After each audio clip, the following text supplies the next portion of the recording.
What would you recommend to people to get more into the state of letting go, to surrender, enter deeper states, and then kind of start from that? Is there anything you can recommend with all your experience in that field? Yeah, I mean, it sounds like you guys are already on a pretty solid path with what you're doing, I even hope so, before. yeah. That it's really taking stock of your attentional investment each day. So your nervous system is wired to be highly attentive to threat and danger because that is adaptive. So for every stressful experience or thing that has captured your attention in a way that it's like, oh, that could be dangerous, or I got to worry about that, it takes 5 times the amount of investment in neutral states or pleasant states. And I try to avoid good and bad because, what's pleasant for me may not be pleasant for you. And you have to figure out that discernment too.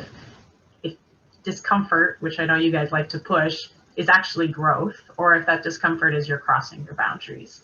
But in general, if we're looking at this like an investment strategy, investing in doing is a high risk investment. You are spending a lot of your attentional energy, you're spending a lot of your resources, and the return on that may not be that great.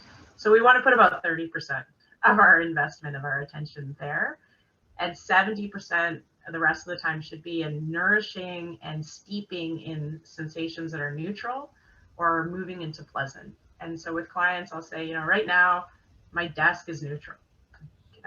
When I was at my office, I was talking about that, but then it very quickly moved into like this gratitude where I was like, oh, I've had this desk my whole practice and I'm meeting all these people with it. And then I felt happy about my desk.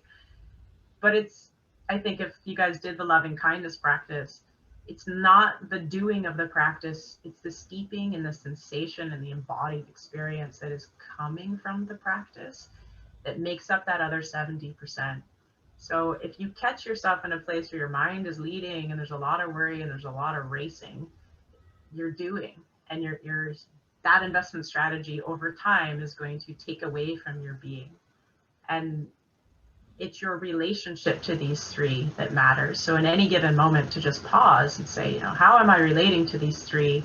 How much of my attention is being invested in what I'm worrying about? And can I just shift in this moment to balancing it a little bit more?